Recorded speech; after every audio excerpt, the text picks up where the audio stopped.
Imagine as cenas. Nas ruas, motoristas somem de uma hora para outra enquanto dirigem os carros. Os acidentes são inevitáveis.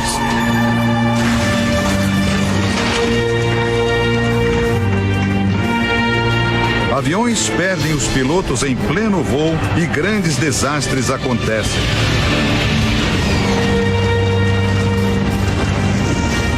Num piscar de olhos, milhões de pessoas desaparecem em todo o mundo.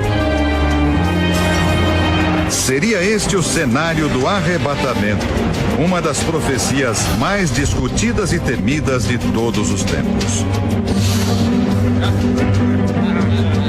De acordo com a Bíblia, o arrebatamento será um evento sobrenatural, que transforma os escolhidos por Deus em espíritos subitamente transportados ao céu. Com isso, os fiéis arrebatados ficariam livres de uma série de catástrofes. Já os infiéis ficariam na terra e passariam por um grande sofrimento. Segundo a profecia, o arrebatamento vai acontecer antes de um período chamado de Grande Tribulação. 7 anos de catástrofes que terminam com uma grande batalha, o Armagedon, a disputa definitiva entre o bem e o mal. A crença no arrebatamento está presente no cristianismo e em outras religiões. O Islã, por exemplo, ensina que uma forte tempestade de vento destruirá o mundo e que fiéis muçulmanos serão salvos pelo profeta Maomé.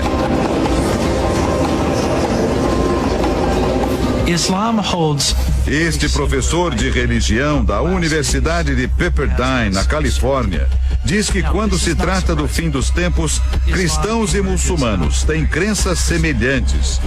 Segundo ele, isso acontece porque o profeta Maomé se inspirou em textos da Bíblia.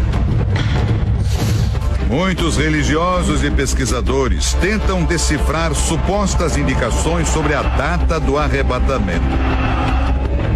O último livro da Bíblia, o Apocalipse, descreve grandes desastres naturais no período que antecede o fim dos tempos. São tempestades, terremotos, ilhas que afundam.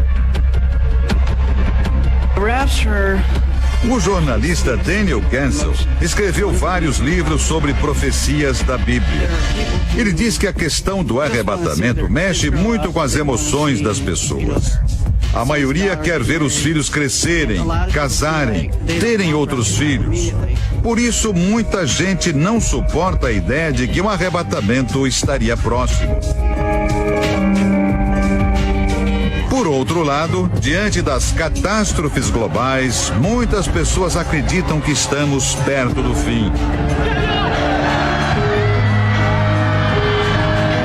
A profecia descreve um cenário desolador.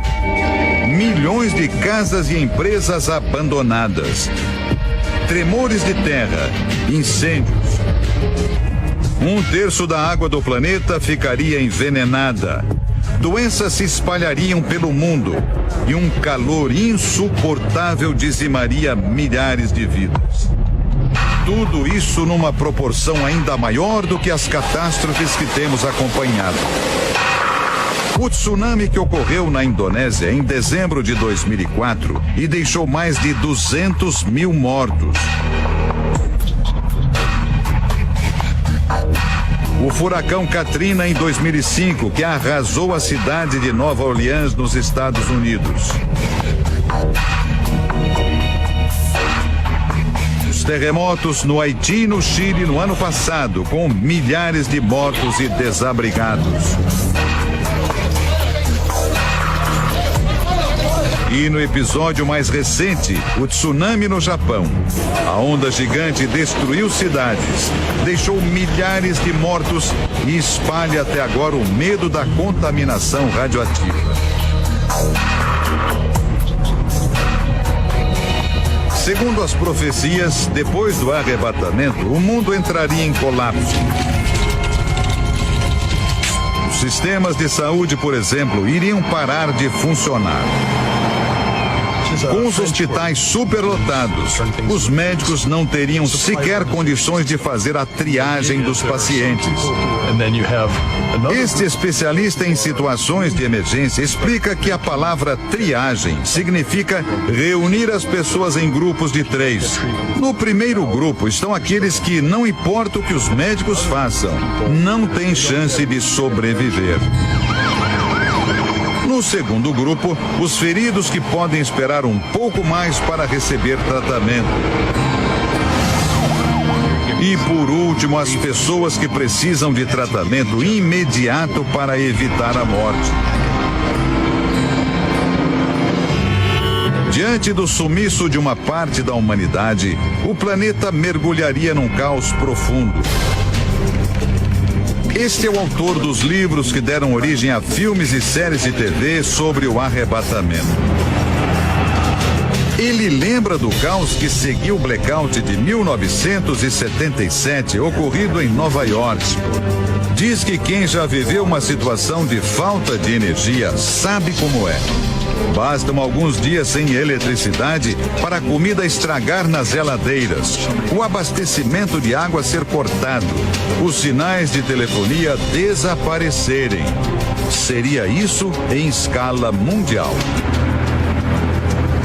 O jornalista acredita que durante a tribulação muitas pessoas tentarão recorrer à Bíblia numa última tentativa de se reconciliar com Deus. Mas neste período seria muito difícil conseguir se salvar. O livro do Apocalipse descreve que a tribulação vai durar 7 anos. Depois disso, haverá a ascensão de um líder mundial carismático e ao mesmo tempo maligno. Um homem persuasivo e articulado que vai enganar a todos.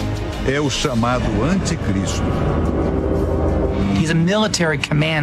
Para o documentarista Joel Rosenberg, o Anticristo poderia ser um comandante militar, um líder religioso ou um político. Alguém capaz de mobilizar multidões. De acordo com os textos bíblicos, a destruição orquestrada pelo Anticristo vai atingir o clímax pouco antes do retorno de Jesus. Este teólogo diz que este período de caos e decadência moral pode ser comparado ao que antecedeu o dilúvio de Noé. Ele lembra que a Bíblia descreve que dias antes do dilúvio, as pessoas comeram e beberam, casaram e descasaram, até que veio a água e levou tudo embora. Todos os incrédulos foram banidos da terra. Guerras, epidemias, fome e desastres naturais. Serão mesmo os eventos atuais indícios do fim dos tempos? Quem acredita na profecia diz que os sinais do arrebatamento já são visíveis. The National Weather Service. O documentarista diz que as profecias bíblicas podem ser comparadas aos serviços de previsão do tempo. Para ele, os profetas são como os meteorologistas. Antecipam grandes tempestades e desastres naturais para que as pessoas possam se proteger. Cabe a cada um decidir se vai se refugiar enquanto é tempo.